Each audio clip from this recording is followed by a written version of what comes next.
पूर्ण परमात्मा पाप कर्म दंड को भी काट सकता है। अभी तक जिस भी संत व महापुरुष से मिले उन्होंने यही बताया कि पाप कर्म फल भोगने से ही समाप्त होगा। वो प्रभु कौन है जो पाप कर्म को काट देता है, वो काल के बंधन से छुड़वा देता है। उसका क्या नाम है, पूजा की विधि क्या है? कृपया अवश्य सुनिए जगत गुरु तत्वदर्शी संत रामपाल जी महाराज के अमृत वचन। दर्शकों, जगत गुरु संत रामपाल जी महाराज के अद्भुत अलौकिक सत्संग प्रवचनों ने हिंदुस्तान में ही नहीं बल्कि विश्व में एक आध्यात्मिक ज्ञान की क्रांति ला दी है। लाखों श्रद्धालुओं ने हमें इन सत्संगों के प्रसारण के लिए बधाई पत्र भेजे हैं। इसके साथ साथ कुछ श्रद्धालुओं ने कुछ शंकाएं भी हमारे को भेजी हैं। हमने उन सब श्रद्धालुओं की शंकाओं के निवारण के लिए संत रामपाल जी महाराज से भेंट की तथा महाराज जी से उन सभी शंकाओं का निवारण जाना, जिसकी जिज्ञासा हमारे दर्शकों में बनी हुई है। तो आइए अब जानते हैं परम पूज्य जगत गुरु तत्वदर्शी संत रामपाल जी महाराज से आपकी हर शंका का समाधान। महाराज जी, तत्वदर्शी संत की क्या पहचान है, कृपया प्रमाण सहित बताइए। तथा गीता अध्याय 18 के श्लोक 62 में गीता ज्ञानदाता अपने से अन्य परमेश्वर की शरण में जाने को कहता है, वह परमेश्वर कौन है? गीता ज्ञानदाता अपनी स्थिति बताता है दूसरे अध्याय के 12वें श्लोक में, 10वें अध्याय के दूसरे श्लोक में, चौथे अध्याय के 5 और 9 श्लोक में कि अर्जुन तेरे और मेरे बहुत जन्म हो चुके हैं और आगे भी होंगे। ये ना समझना तो नहीं जानता मैं जानता हूं। इसलिए उसने कहा कि 18वें अध्याय के 62वें श्लोक में कि तू सर्वभाव से उस परमेश्वर की शरण में जा, उसकी कृपा से तू परम शांति को और सनातन परम धाम को प्राप्त होगा। अब आपको फिर लाते हैं 15वें अध्याय के 16 और 17 2 श्लोकों पर, देखिएगा। यह है अध्याय नंबर 15 का। अब श्लोक नंबर हम 16। दिवौ इमौ पुरुषौ लोके सर्च अक्षरः एव च सरे सर्वाणी भूतानि कुटस्थ अक्षर उच्यते। इन्हीं का अनुवाद पढ़ लेते हैं। 15वां अध्याय। इस संसार में नासवान सर्वनाशवान अक्षर अविनाशी 2 प्रकार के पुरुष माने परमात्मा प्रभु ब्रह्म 2 कहे। और संपूर्ण प्राणियों के शरीर ना तो नाशवान है, जीवात्मा अविनाशी कही जाती है। फिर ये 17वें में तुरंत कहा कि उत्तम पुरुष है तू अन्य, वो श्रेष्ठ भगवान तो इन दोनों से कोई और है। और परमात्मा इसी उदाहरण जिसको भगवान कहा जाता है। ये लोग त्रयमावी से विभर्ती जो तीनों लोकों प्रवेश करके सबका धारण पोषण करता है, वो अविनाशी परमात्मा है। इन्हीं का अनुवाद। उत्तम पुरुष श्रेष्ठ भगवान तो कोई इनसे दोनों से अन्य है जो तीनों लोकों में प्रवेश करके और सबका धारण पोषण करता है, अविनाशी परमेश्वर परमात्मा इस प्रकार कहा गया है। अब ये है वो जड़ संसार रूपी वृक्ष की परवरिश कहां से होती है, किससे आहार होता है, कौन पालन करता है? संसार रूपी वृक्ष की जो जड़ है ये परम अक्षर ब्रह्म है। इससे ये तीनों लोकों में प्रवेश करके और सबका धारण पोषण करने वाला ये परम अक्षर ब्रह्म है, ये पूर्ण परमात्मा है, वो जो इन दोनों से सरपुरुष और अक्षर पुरुष से अन्य है। अब ये है तीनों लोकों प्रवेश करके सबका धारण पोषण करने वाला ये परमात्मा। अब हम आपको थोड़ा सा इन भगवानों का जो अक्षेत्र दिखाएंगे कि ये कितने प्रभु हैं। जैसे एक ब्रह्मांड होता है, एक ब्रह्मांड में कौन कौन सी स्थिति है वो देखिएगा। ये एक ब्रह्मांड का लघु चित्र है। इस ब्रह्मांड का अंडे जैसी शकल है, अंडे आकार है, अंड आकार है। ये देखिए ऐसा है यहां तक। ये इसको अंड भी कहते हैं, इसको ब्रह्मांड भी कहते हैं। और इस ब्रह्मांड के अंदर जो व्यवस्था है वो हमारे शरीर के अंदर हम देख सकते हैं जब हम हमारे इन चैनलों को, कमलों को ऑन कर लेंगे मंत्रों के साधना करके। तो इसलिए इसको पिंड, शरीर को पिंड कहते हैं। जैसे एक टेलीविजन के अंदर कहीं भी कार्यक्रम हो रहा हो, वो कार्यक्रम हो रहा कहीं और देख हम टीवी पर सकते हैं, ऐसे ये शरीर हमारा है। तो पूरे ब्रह्मांड का जो नक्शा है इस पिंड के अंदर है। इसको पिंड भी कहते हैं, इसको अंडाकार है इसलिए अंड भी इसी को कहते हैं। अरे राधा स्वामी वाले ये नकली पिंड अलग बताते हैं, अंड अलग बताते हैं, ब्रह्मांड न्यारा क्या क्या पता नहीं इनको। ये देखिएगा, तो ये इस ब्रह्मांड के अंदर क्या क्या व्यवस्था है, नीचे से शुरू करते ये 5 ये 7 हैं, तल अतुल वितल महातल अतल सुतल रसातल और पाताल लोक।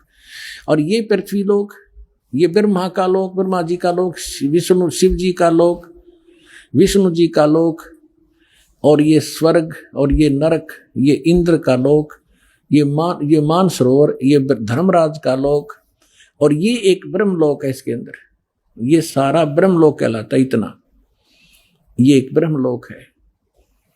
इसमें इसने क्या कर रखा है, नकली सतलोक, ये महेंद्र काल द्वीप, फिर नकली सतलोक, नकली अलखलोक और नकली अगमलोक और नकली अनामी लोक की रचना इस काल में करवा रखी। ये दुर्गा जी का लोक, यहां इसने गुप्त स्थान बना रखा है, और जिस इस गुप्त स्थान पर कोई नहीं जा सकता इस काल की रजा से बिना।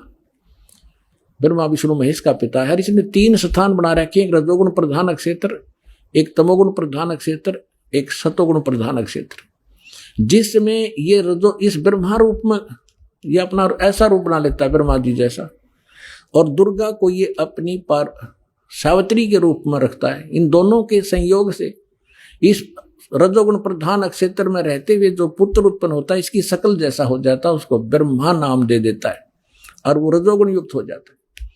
इसी प्रकार ये सतोगुण युक्त स्थान है, इसमें स्वयं विष्णु रूप धारण करता है, दुर्गा को महालक्ष्मी रूप में रखता है।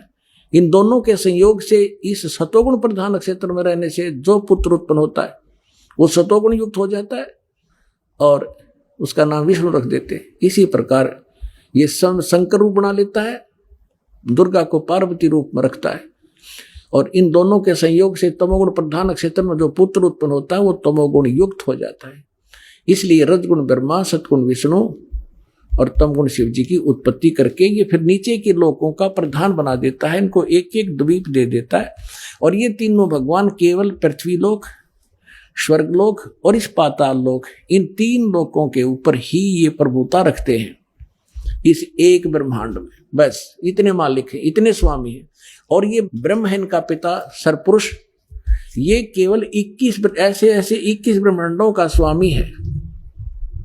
ये देखिएगा, आप जी ने जो ब्रह्मांड देखा था ये वाला, अब ये समझो ये एक गेंद सी होगी और ये 21 ब्रह्मांड का अक्षेत्र है। इस सरपुरुष का गीता अध्याय नंबर 15 के श्लोक नंबर 16 और 17 वाले में 3 पुरुष हैं। ये सरपुरुष का अक्षेत्र है 21 ब्रह्मांड। ये एक ब्रह्मांड है जिसको गेंद दिखाई देती है आपको, गेंद सी। 5 ब्रह्मांडों को इकट्ठा करके इसने एक महाब्रह्मांड बना रखा है। ऐसे 4 ब्रह्मांडों में 20 महाब्रह्मांडों में 20 ब्रह्मांड रोक रखे हैं। इसके बाद इसने एक ब्रह्मांड जैसा क्षेत्र ये अलग से और है, ये तो लिखने के लिए समझाने के लिए अलग लिखा है। यहां भी इसने एक धोखा कर रखा है, नकली सतलोक, नकली अलखलोक, नकली अगमलोक और नकली अनामी लोक भी 21वें ब्रह्मांड में भी रचना करवा रखी है। ये तपस्या जहां बैठकर ये 1 लाख मानव शरीरधारी प्राणियों को खाता है, ये काल ब्रह्मा विष्णु महेश का पिता। और यहां से फिर आगे निकल जाते हैं, परब्रह्म का लोक में जाना होता है। अब देखिएगा, इसके बैक में कंप्लीट देखेंगे। अब ये है कंप्लीट सभी ब्रह्मांडों का, असंख्य ब्रह्मांडों का चित्र एक समझने के लिए। अब जो आपने देखे थे वो 21 ब्रह्मांड, अब ये है 21 ब्रह्मांड। ये सरपुरुष का क्षेत्र है, सरपुरुष का, बस इतना, ये इतना। और इसके बाद ये है परब्रह्म कहो, इसको अक्षर पुरुष कहो। इसे नेक्स्ट ब्रह्म जो है ये 7 संख्य ब्रह्मांड, इससे कई गुना बड़ा है। ये इस अक्षर पुरुष का केवल इतना ही अक्षेत्र है 7 संख्य ब्रह्मांड का, और ये है वो परम अक्षर ब्रह्म। असंख्य ब्रह्मांड का स्वामी ये असंख्य, ये छोटे छोटे दिखे सारे ब्रह्मांड हैं, सारे अलग अलग से। ये तो थोड़ा सा क्षेत्र इन दोनों का, और इस पूर्ण परमात्मा का संग इंक्लूडिंग दिस ब्रह्म एंड पर ब्रह्म, सरपुरुष और अक्षर पुरुष इंक्लूडिंग ये परमात्मा सबके ऊपर ओवरऑल कंट्रोल, कुल का मालिक है। ये है वो परम अक्षर ब्रह्म। गीता अध्याय नंबर 8 के श्लोक नंबर 1 में अर्जुन ने प्रश्न किया कि हे भगवान, आपने गीता अध्याय नंबर 7 के श्लोक नंबर 29 में कहा है कि जो व्यक्ति जरा और मरण से छूटने का प्रयत्न ही कर रहे हैं, इस संसार की किसी वस्तु की इच्छा नहीं रखते, वो तत्ब्रह्म को और सारे अध्यात्म को और सभी कर्मों से परिचित हैं, वही व्यक्ति यहां से जरा और मरण, जरा माने वृद्ध अवस्था का दुख, कहर, बुढ़ापे का, और मरण माने मृत्यु, इन दोनों दुखों से बचने का जो प्रयत्न कर रहे हैं वो उस तत्ब्रह्म से परिचित है। तत्ब्रह्म कौन? अभी आपको बताया था। अब देखिएगा गीता अध्याय नंबर 7 के 29 को पढ़ते हैं। ये देखिए श्रीमद् भगवद गीता अध्याय नंबर 7 का और ये श्लोक नंबर 29 यहां पर है। हम संस्कृत पढ़ेंगे, आराम से समझ लेंगे। जरा मरण मोक्षाय, जरा माने वृद्ध अवस्था, मरण माने मृत्यु, मोक्ष माने छुटकारे के लिए, माम आश्रित यतन्ति ये ते ब्रह्म तत्विदु कर्षणम अध्यात्म कर्म च अखिलम। इसका अर्थ बनता है कि मेरे इस ज्ञान को आश्रय कर लेगा, जो मैंने ज्ञान दिया है कि अर्जुन तत्वदर्शी संत की खोज कर ले उस परमात्मा को समझने के लिए, जहां जाने के बाद फिर लौटकर कभी जन्म मृत्यु नहीं होगी, इस परम शांति प्राप्त होगी। जो मेरे इस ज्ञान को आश्रित कर लेता है और जो केवल जरा और मरण से छूटने का जो प्रयत्न कर रहे हैं वो तत्ब्रह्म से परिचित हो चुके हैं और सारे दातम ज्ञान से और सभी कर्मों से परिचित हैं। केवल वही उस जरा और मरण से छूटने के लिए प्रयत्नशील है, संसार की किसी वस्तु की इच्छा नहीं रखते। तब 8वें अध्याय के प्रथम मंत्र में अर्जुन ने पूछा फिर किम तत्ब्रह्म, वो तत्ब्रह्म क्या है? 8वें अध्याय के 3रे श्लोक में गीता ज्ञानदाता ने कहा वो परम अक्षर ब्रह्म है। एक सरब्रह्म, 21 ब्रह्मांड का स्वामी, इसको सरपुरुष कहो, सरब्रह्म कहो। फिर अक्षर ब्रह्म, उसको अक्षर पुरुष कहो, अक्षर ब्रह्म कहो, वो 7 संग ब्रह्मांड का स्वामी, अभी आपको दिखा था। और वो उत्तम पुरुषत्व अन्य परमात्मा इति उदाहरते 15वें अध्याय के 17वें श्लोक में, या गीता अध्याय नंबर 8 के श्लोक नंबर 3 में कहा कि वो परम अक्षर ब्रह्म है। अब गीता ज्ञानदाता कहता है मेरी साधना करेगा तो मुझे प्राप्त होगा, जन्म मृत्यु तेरी भी रहेगी मेरी भी रहेगी। और उस तत्वदर्शी संत की खोज करके उस परम अक्षर ब्रह्म की साधना करेगा, उसको प्राप्त हो जाएगा, फिर कभी तेरी जन्म मृत्यु नहीं होगी। इतना सा ज्ञान है इस पूरी गीता जी में। अब देखिएगा अध्याय नंबर 7 का और मंत्र नंबर 29, ये तो दास ने आपको संस्कृत से अनुवाद किया है। अब देखिएगा इनका अनुवाद। जो मेरे शरण होकर जरा और मरण से छूटने के लिए यत्न करते, जरा माने नहीं लिखे उन्होंने क्या होता है, जरा माने बुढ़ापा, वृद्धावस्था का कष्ट। इस जीव के ऊपर 2 दुख हैं सबसे भारी। एक तो वृद्धावस्था, सारे अंग शिथिल हो जाते हैं, सब रोग घेर लेते हैं, और फिर मृत्यु। देख कितने अच्छे बेटे हैं, बेटियां हैं, कैसी मकान है, कोठी है, और कैसा दिल लग रहा है, 1 मिनट में मृत्यु हो जा, खा के जीवन।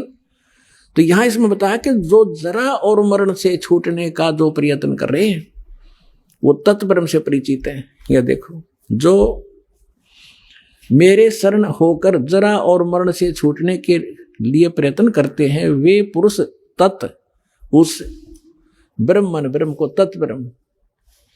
तत्ब्रह्म को, संपूर्ण दातम को तथा संपूर्ण कर्मों को जानते हैं। अब देखो 8वें अध्याय के प्रथम मंत्र में अर्जुन ने पूछा किम तत्ब्रह्म, किम अध्यात्म, किम कर्म पुरुषोत्तम, अधिभूतम च किम प्रोक्तम, अधिदेवम किम उच्यते। इसमें पूछा कि वह ब्रह्म क्या है, वो तत्ब्रह्म के है। अब गीता ज्ञानदाता ने 8वें अध्याय के 3रे श्लोक में बताया।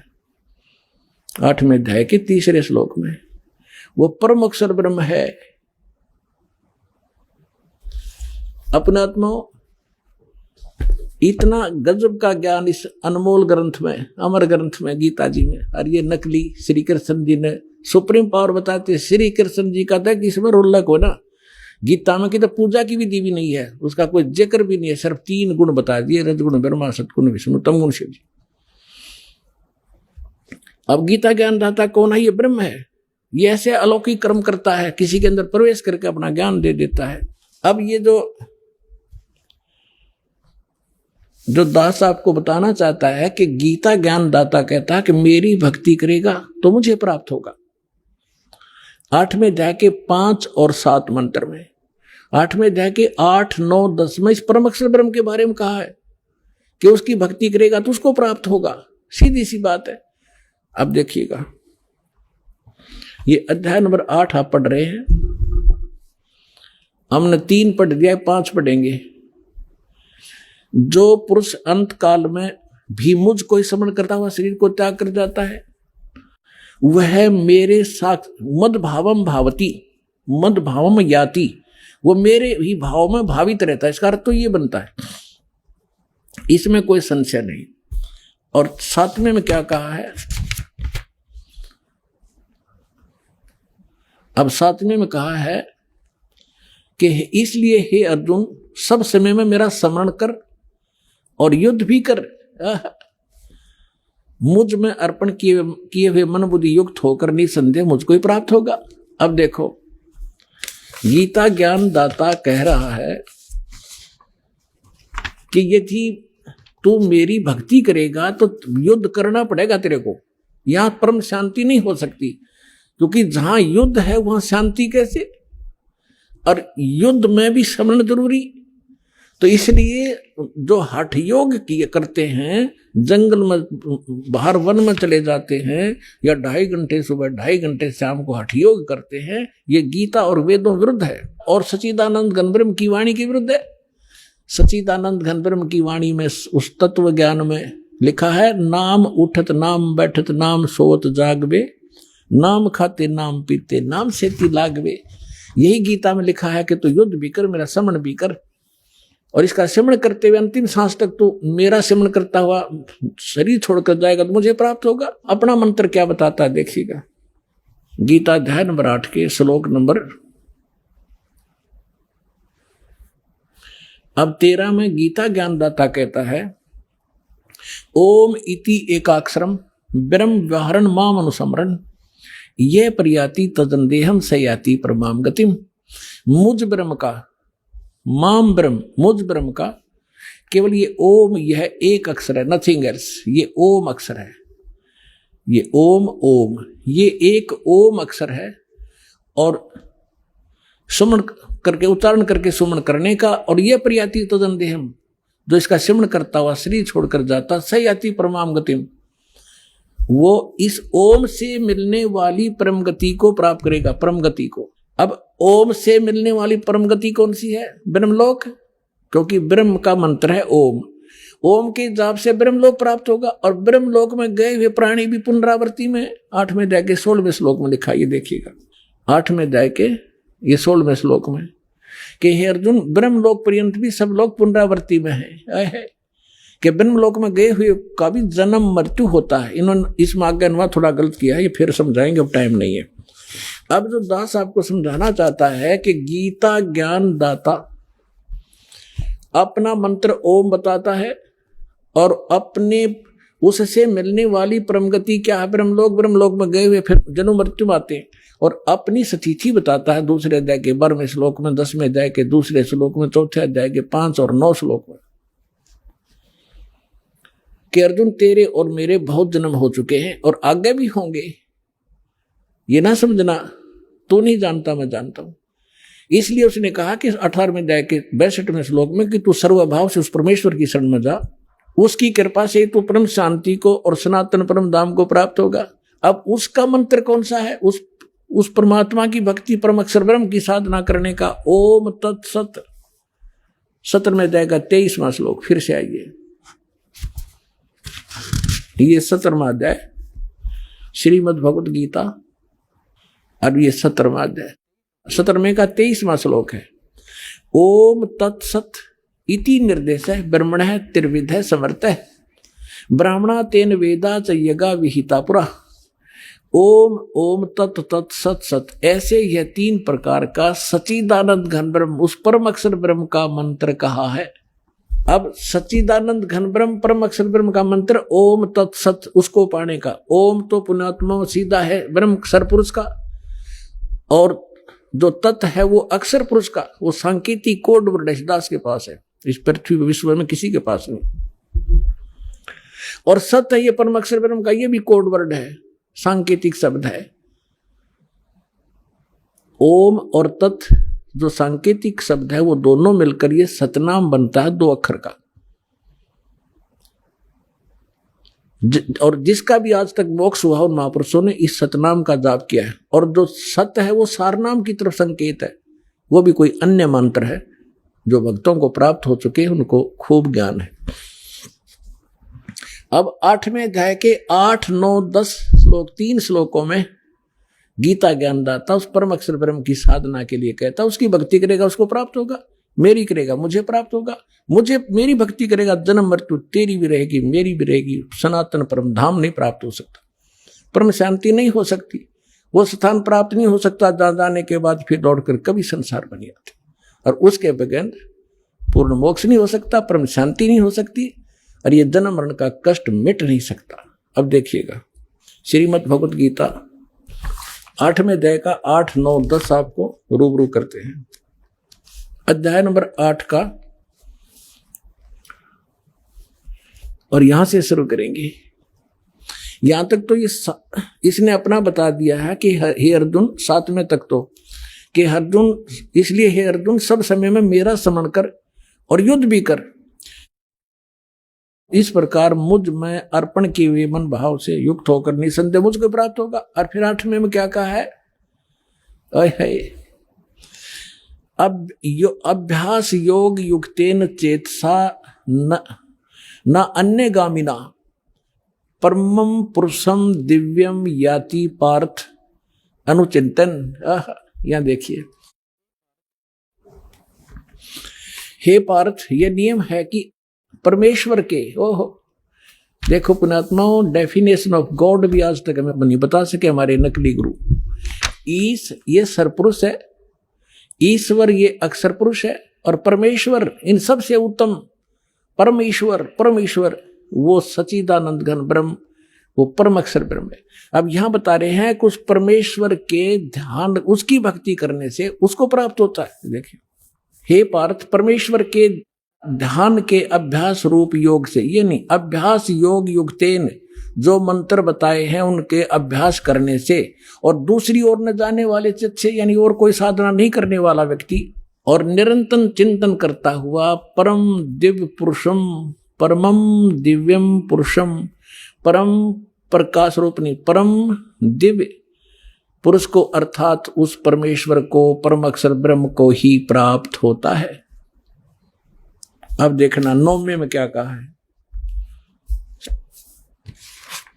ये 8वां हमने पढ़ दिया 9वां में, 8वें का 8वां पढ़ दिया 9वां। यहां लिखा है कि यहां पर कवियम शब्द भी लिखा है, इसको अभी नहीं छेड़ेंगे, लंबा विषय बन जाएगा।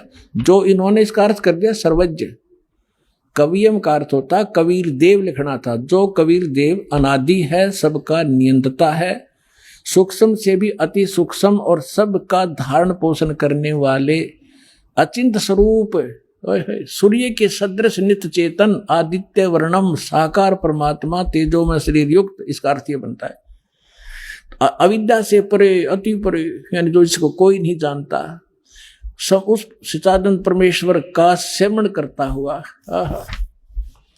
और 10वां श्लोक 8वें अध्याय का, करता हुआ वह भक्ति युक्त पुरुष साधक अंत काल में योग बल से, योग माने साधना की शक्ति से, बिरकुटी के मध्यम में प्राणों को अच्छी प्रकार स्थापित करके फिर निश्चल मन से उस 3 मंत्र के जाप का स्मरण करता हुआ उस दिव्यम परमम पुरुषम, परम अक्षर ब्रह्म को, दिव्य रूप परम पुरुष को, गीता ज्ञान दाता से अन्य जो परम अक्षर ब्रह्म है उसको ही प्राप्त होता है। गीता ज्ञान दाता कहता है कि मेरी भक्ति करेगा तो मुझे प्राप्त होगा।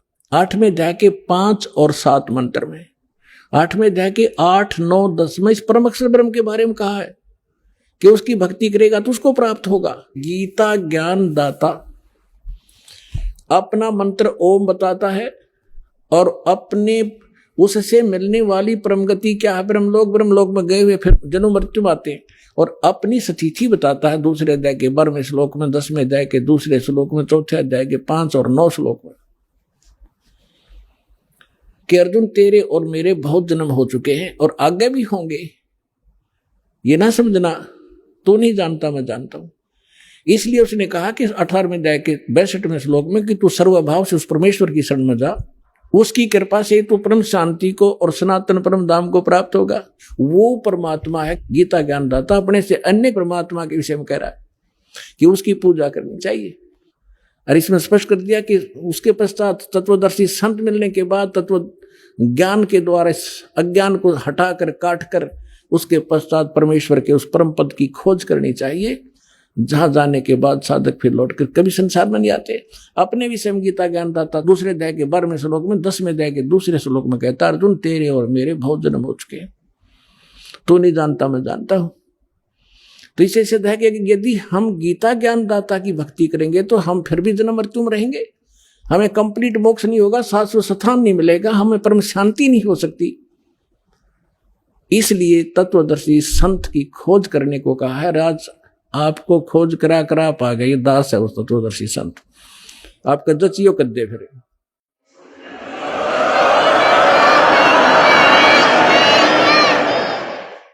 आइए अब हम उन श्रद्धालुओं के अनुभव जानते हैं जो जगत गुरु तत्वदर्शी संत रामपाल जी महाराज जी से दीक्षा प्राप्त कर चुके हैं तथा उनके द्वारा बताए गए भक्ति मार्ग पर चल रहे हैं। क्या शुभ नाम है जी आपका?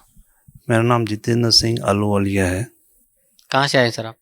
मैं पूना से आया हूँ, महाराष्ट्र से। क्या काम करते हैं आप? मैं एक इंडस्ट्रियलिस्ट हूँ, फैक्ट्री है मेरी पूना में। हम लोग जो ट्रेलर्स वगैरह होते हैं, कंटेनर्स होते हैं, वो बनाते हैं। संत रामपाल जी महाराज की शरण में आने से पहले कौन सी भक्ति करते थे आप?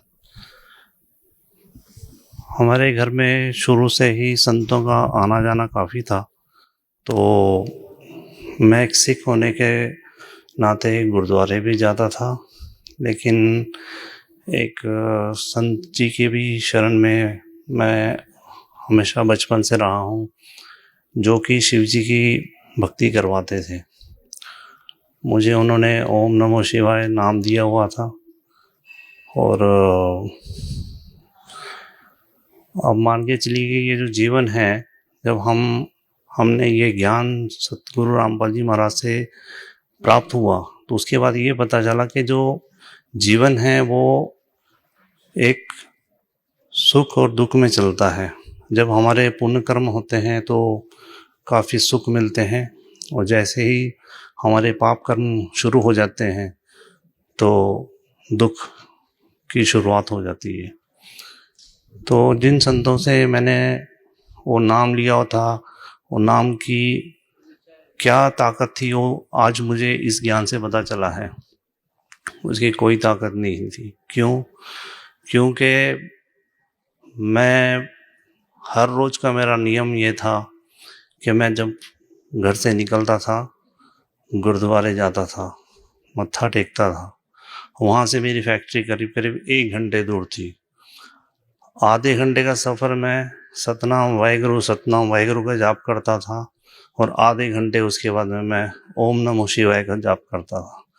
और जब मैं फैक्ट्री पहुँचता था, उसके बाद देखता था कि दोनों कोई काम नहीं कर रहे हैं, उल्टा हर रोज़ मेरा नुकसान ही नुकसान होता जा रहा है।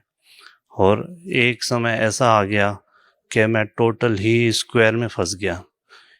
ऐसा फंसा कि मुझे कुछ नहीं समझ आ रहा था कि मैं क्या कर सकता हूँ अभी।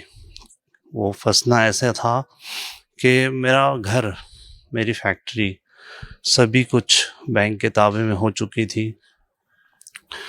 लोगों का, क्रेडिटर्स का बहुत सारा देना सिर पे कर्ज बन गया। ऐसी हालत हो गई, ऐसी स्थिति हो गई कि ना तो मैं घर में रह पा रहा था और ना मैं फैक्ट्री जा पा रहा था। ऐसी दुविधा में फंसा। तो मैं क्या बताऊं कि मतलब वो दुख, वो समय मैं मतलब बयान नहीं कर सकता कि क्या दुख था वो। बोलते हैं ना, जिस तन लागे सो तन जाने। इतना भयंकर वो समय था जिसके कारण सिर्फ यही नहीं था कि सिर्फ वो आर्थिक स्थिति खराब हो रही थी, शरीर पूरा खराब हो रहा था। घर वालों को कईयों ने बताया कि इसके ऊपर कई कई बाहर की चीज़ें भी कर रखी हैं, जिसके कारण ये शायद पूरा मेंटली डिस्टर्ब हो जाएगा, मेंटल हो जाएगा।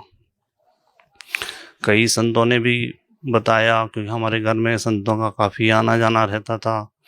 कईयों ने ये भी बताया कि ये वाकई में ये मेंटल हो जाएगा, ये नहीं रह पाएगा।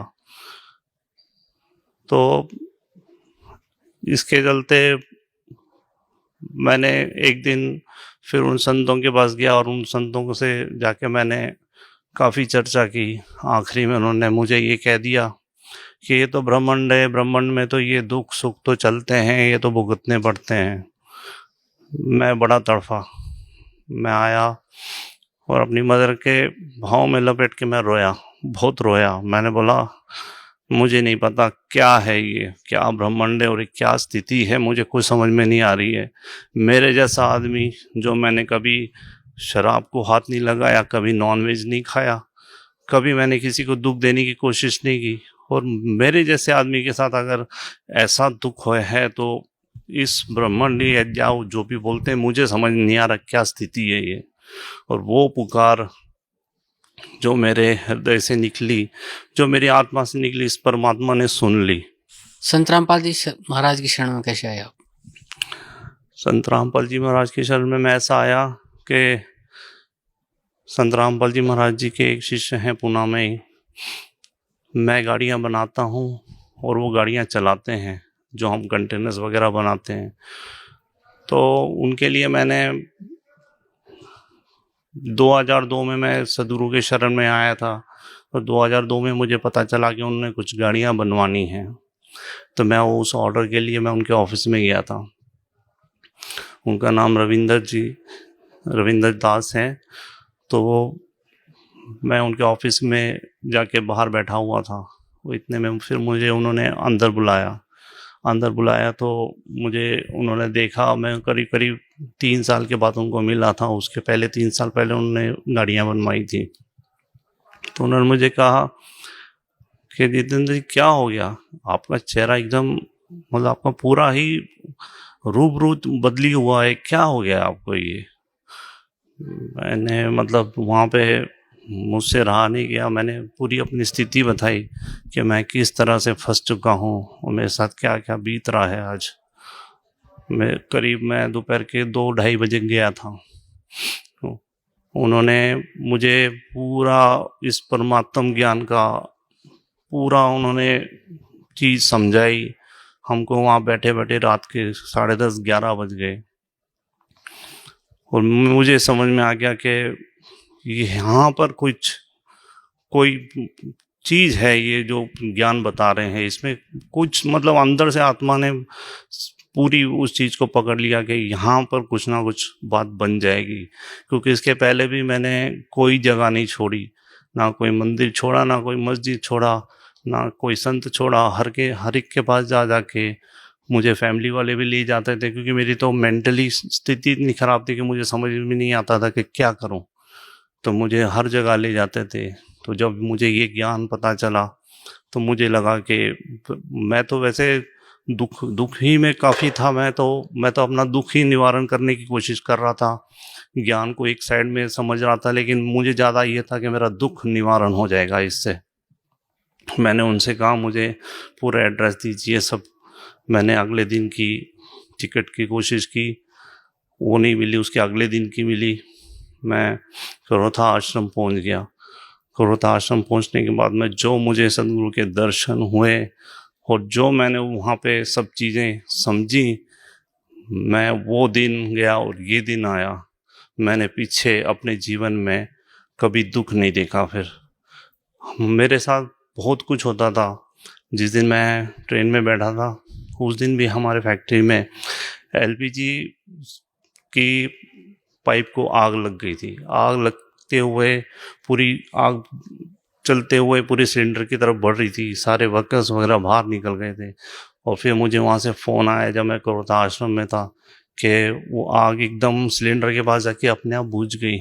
मैंने सदगुरु के शरण में दंडवत मार के कहा, गुरुजी आए दिन कुछ ना कुछ होता रहता है, बहुत मुसीबत है। मैं बहुत दुखी आ रहा था उस समय, मुझे कुछ समझ में नहीं आ रहा था क्या करूं। परमात्मा ने सिर पे हाथ रख के बोला, बेटा ये आखिरी था, इसके बाद कुछ नहीं होगा, अभी ये आखिरी था बेटा। और मैं आज बताता हूँ, वो 2002 और आज 2012, मुझे कुछ कोई हमारे यहाँ पे कोई मुश्किल नहीं, कोई तकलीफ नहीं, कुछ नहीं। इतना शांत वातावरण कर दिया है आसपास में, क्योंकि ये जब तक हमारे वातावरण शांत नहीं होगा हम भक्ति क्या करेंगे, हम क्या परमात्मा को पहचानेंगे। हमारे आसपास में आग लगी हो और हम क्या भक्ति कर सकते हैं। इसके लिए परमात्मा ने पूरा शांत कर दिया और पूरी भक्ति करवाई। फिर मुझे समझ में आया कि मेरा दुख जो मेरे लिए वरदान बन गया, तो परमात्मा कहते हैं कि उस सुख के माथे पत्थर पड़ो जिससे नाम हृदय से जाए, और ऐसे दुख के मैं बलिहारी जाऊं जो पल पल नाम रटाए। उस नाम मेरे लिए वरदान बन गया। मुझे यहाँ पर आके पता चला कि वो मुझे दुख ही था जो मेरा यहाँ पे वरदान बन के और मुझे मोक्ष का मार्ग मिल गया। ये भक्ति जो है ये मैंने कभी ज़िंदगी में भी नहीं सोची थी कि ऐसा भी होता है कि हम ऐसे जीवित में ऐसी भक्ति करते हैं और ऐसे पर हम तो सोच रहे थे कोई ऋषि मुनि लोग ही ये सब पा सकते हैं, हम तो एक मनुष्य हैं बस। हमारा तो ऐसा ही गुरुद्वारे में जाना, मंदिरों में जाना, माथा टेकना और ऐसा ही जीवन निकल जाएगा।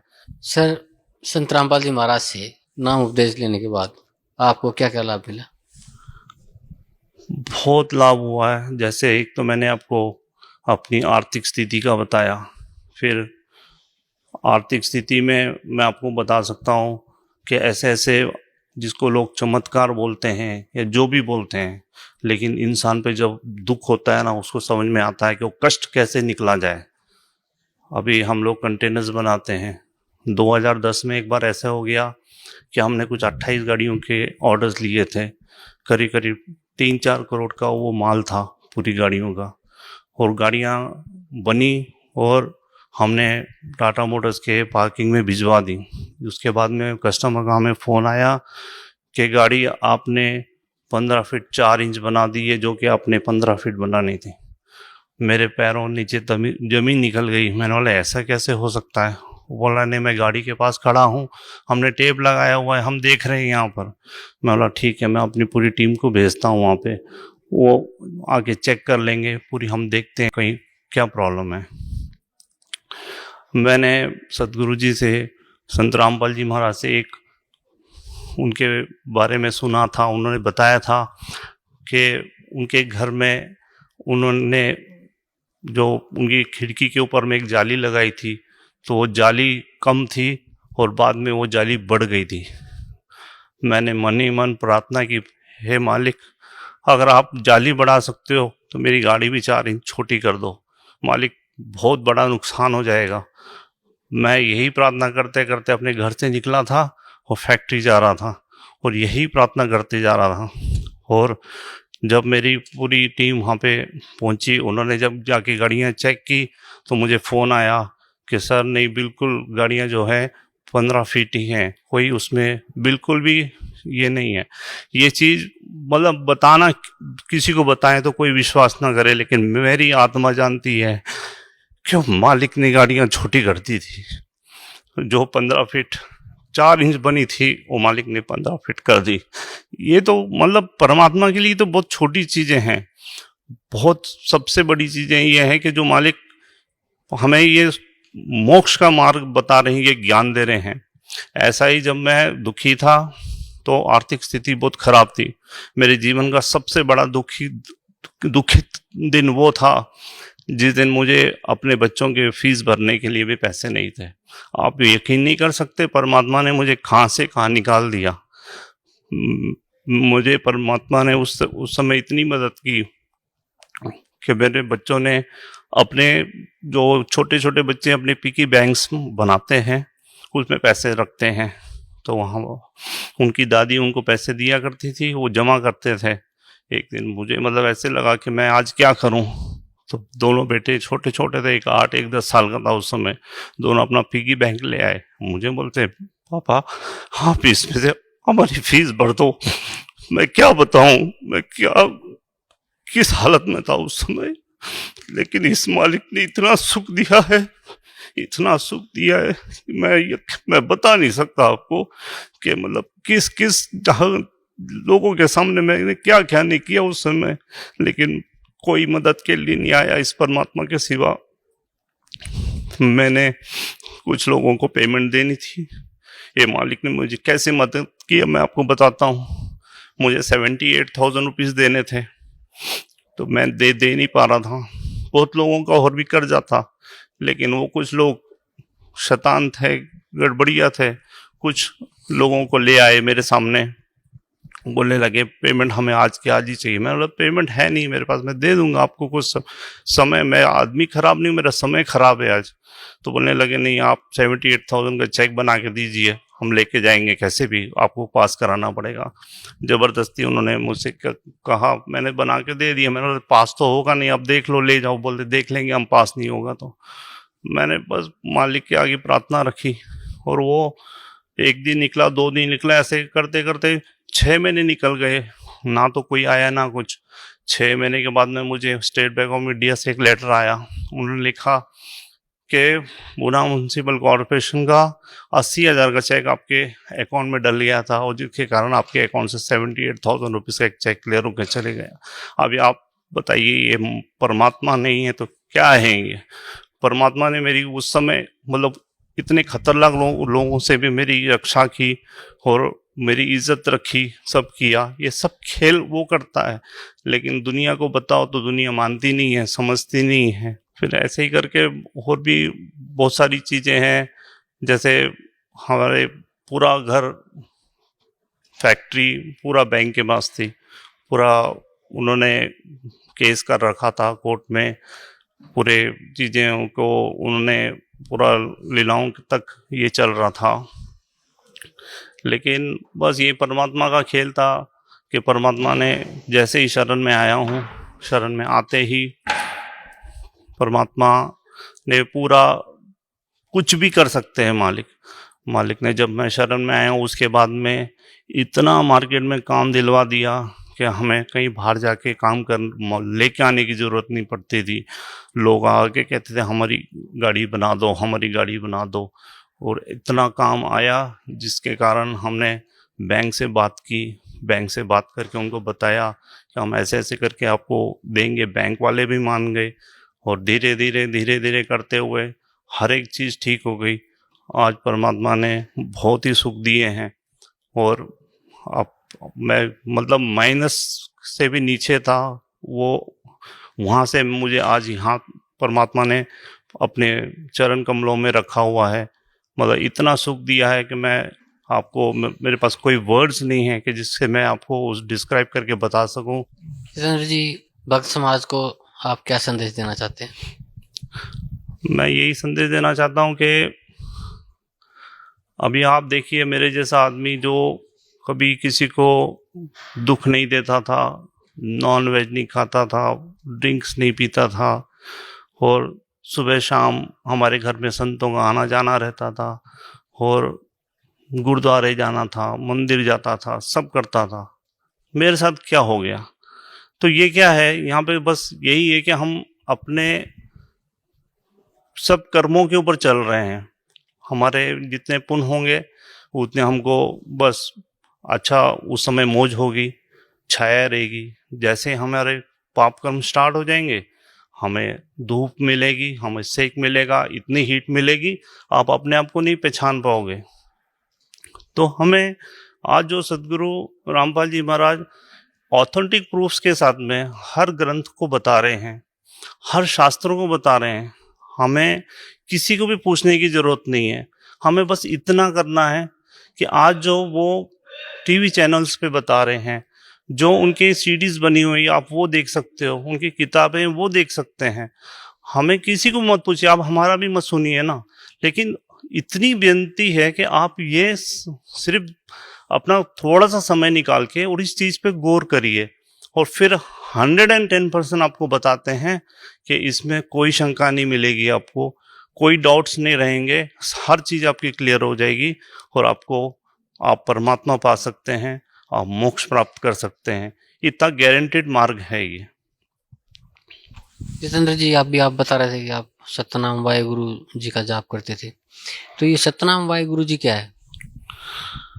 सतनाम वाहेगुरु जी, मुझे सदगुरु रामपाल जी महाराज के शरणों में आने के बाद में इसका मतलब समझा कि मैंने कितना जाप किया उसका, और उसका असली में मतलब ये है कि जब भी गुरु नानक देव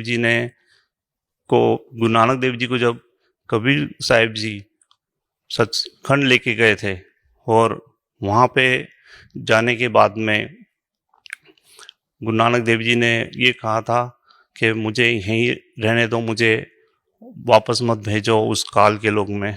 तो कबीर साहिब जी ने बोला था, नहीं, आपको हम विधि बताएंगे, आपको विधि वक्त आना है, मैं वहाँ पे आपको मिलूँगा, गुरु रूप में मिलूँगा, आपको सतनाम दूंगा,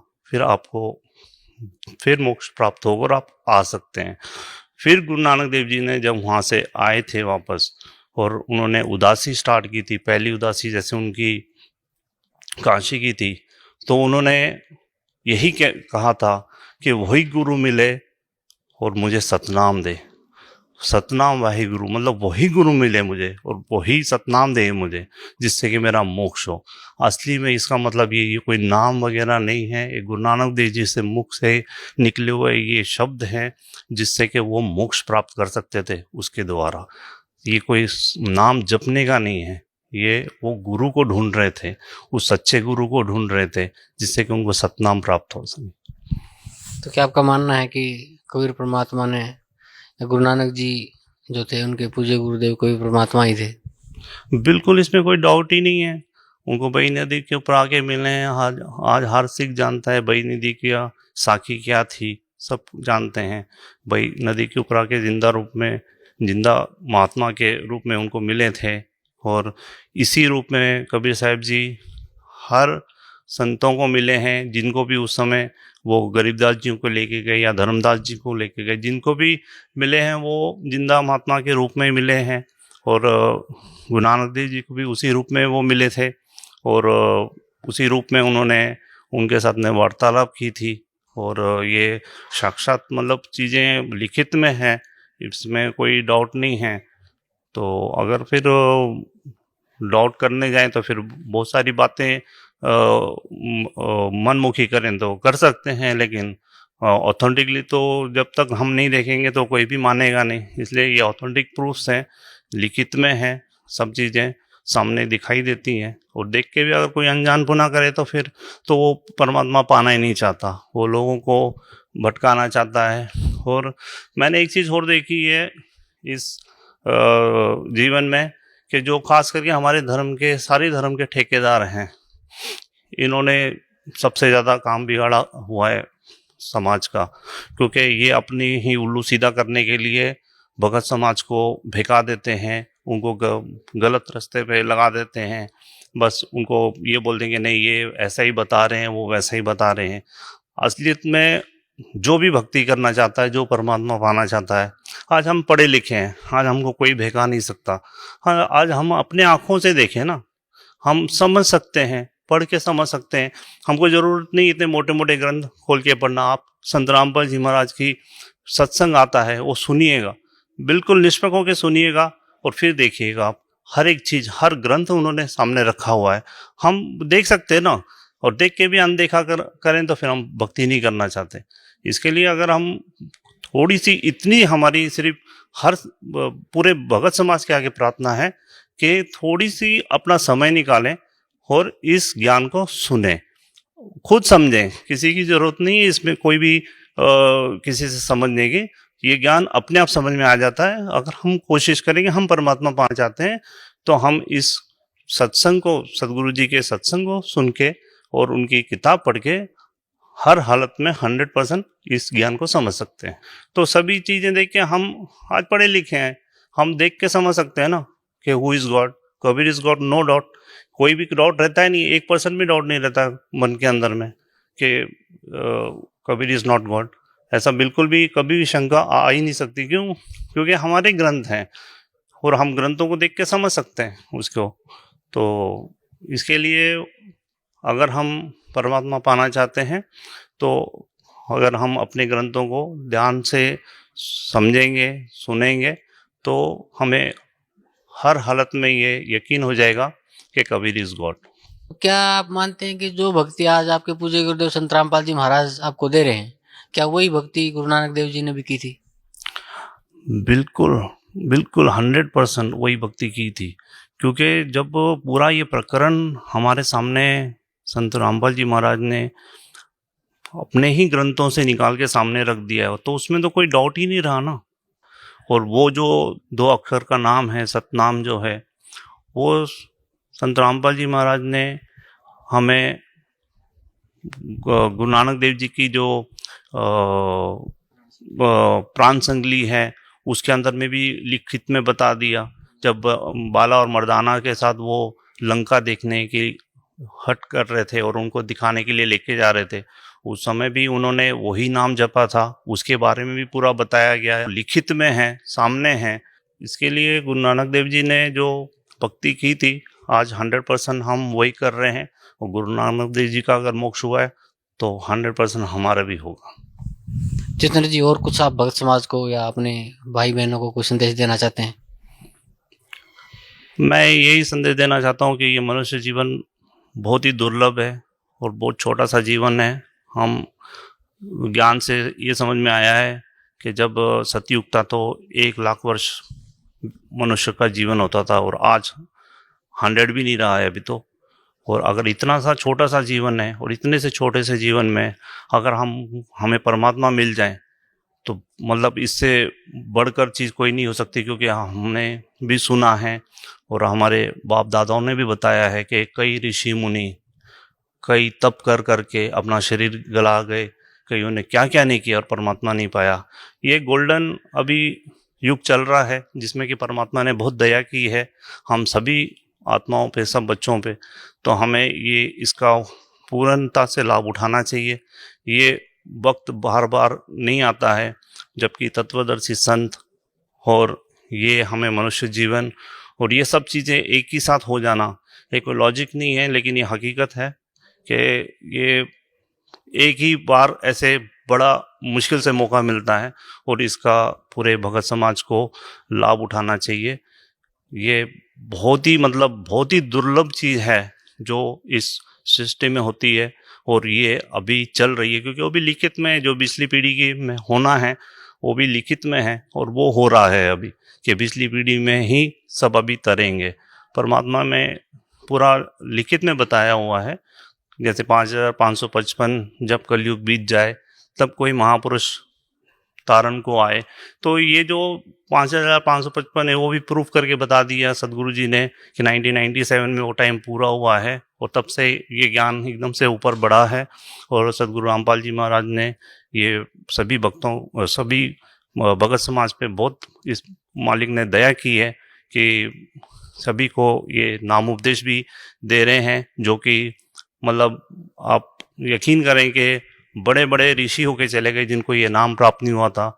ऋषियों को तो छोड़ो, अभी ये अगर मीडिया के सामने मैं ये बोलूँ कि ब्रह्मा विष्णु महेश के पास भी ये नाम नहीं है तो बड़ा अच्छा लगेगा आपको, लेकिन ये हकीकत है। हम ज्ञान समझेंगे तो ये समझ में आ जाती है बात।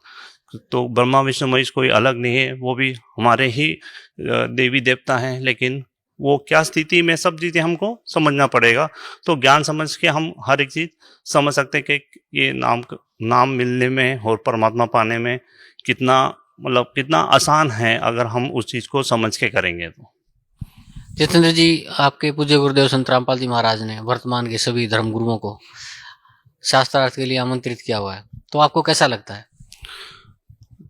बहुत ही अच्छी बात है। अगर यही हमारे सभी धर्मों के जो ये ऊपर में बैठे हुए हैं, अगर ये सच को सामने ले आएं तो मेरे ख्याल से बिल्कुल कुछ भी समय नहीं लगेगा परमात्मा को हम सबको यहाँ से सतलोक लेके जाने के लिए। सिर्फ यही कुछ लोग हैं जो कि मतलब ये बिल्कुल अपना अपना मैं तो कहूँगा कि अपना उल्लू सीधा करने के लिए इन्होंने ये हट बना के रखा हुआ है, जो कि भगत समाज के सामने ये सच्चाई को आना नहीं देने चाहते हैं। क्योंकि इन्होंने गलत ज्ञान दे चुके हैं। ये इनके ज्ञान रिकॉर्ड हो चुके हैं शास्त्रों में। इनकी जो किताबें हैं उसमें बिल्कुल शास्त्रों के उलट ज्ञान है इनका। तो इसलिए अभी ये फंस चुके हैं और ये ज्ञान को इसके लिए आगे आने नहीं देना चाहते हैं। क्योंकि अगर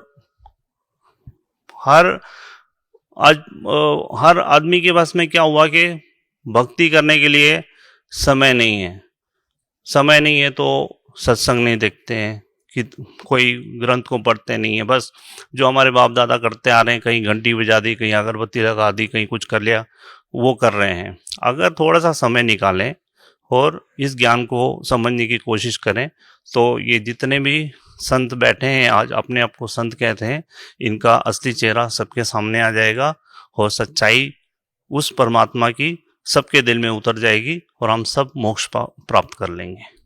धन्यवाद भाई साहब, आपको बहुत बहुत धन्यवाद। नमस्कार सर। नमस्कार जी। क्या शुभ नाम है जी आपका? मैं विनय दास, त्रिनगर, दिल्ली से। सर क्या काम करते हैं आप? मैं पेशे से अध्यापक हूँ, गणित का टीचर हूँ। मैं, मेरा अपना एक इंस्टीट्यूट है। सर संत रामपाल जी महाराज की शरण माने से पहले आप कौन सी भक्ति करते थे? मैं वही झूठी भक्ति करता था, जो पंडित वगैरह करवाते थे उनके पास जाता था। खूब धक्के खाए मैंने वहाँ पर उनके पास जाके, लेकिन मुझे जो है शांति नहीं मिली। मेरे एक स्टूडेंट हैं गौरव भगत जी, जो हमारे पास मैथ पढ़ने के लिए आते थे। उनसे मैंने एक बार जो है गुरु जी के बारे में पूछा तो वो मुझे यहाँ पर आश्रम में लेके आए। यहाँ पर फिर मैंने गुरु जी का सत्संग जो है 2-3 बार अटेंड किया, उनको समझा, फिर मैंने उनके बाद यहाँ पर आके उनका नाम लिया। तो सर संत रामपाल जी महाराज से नाम उपदेश लेने के बाद आपको क्या लाभ मिला? मुझे ज़िंदगी में बड़ा लाभ मिला। मैं एक तो जीवन में बड़ा परेशान रहता था, दिमाग मेरा हमेशा अशांत रहता था। हालांकि पैसा बहुत आया मेरे पास, लेकिन शांति दिमाग में नहीं रहती थी। अब मैं किसी भी समस्या का समाधान जो है शांति से करता हूँ, आराम से करता हूँ, प्यार से करता हूँ। सबसे बड़ा चेंज मेरे में ये आया।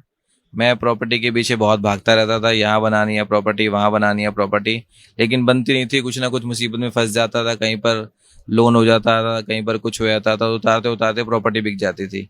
लेकिन जब से गुरु जी की शरण में आया हूँ, मैंने प्रॉपर्टी बनाई है, मेरे पास कोई लोन भी नहीं है और शांति से मैं काम कर रहा हूँ अपना, किसी तरह की कोई फिक्र नहीं है। तो सर भगत समाज को, साधक समाज को क्या संदेश देना चाहते हैं आप? मैं यही संदेश देना चाहता हूँ कि इन लोभी पंडितों के, बेकार के गुरुओं के चक्कर में पड़ने की जरूरत नहीं है। सीधे बरवाला आश्रम आओ, यहाँ नाम लो और अपने जीवन को सफल बनाओ। जी धन्यवाद भाई साहब, आपको बहुत।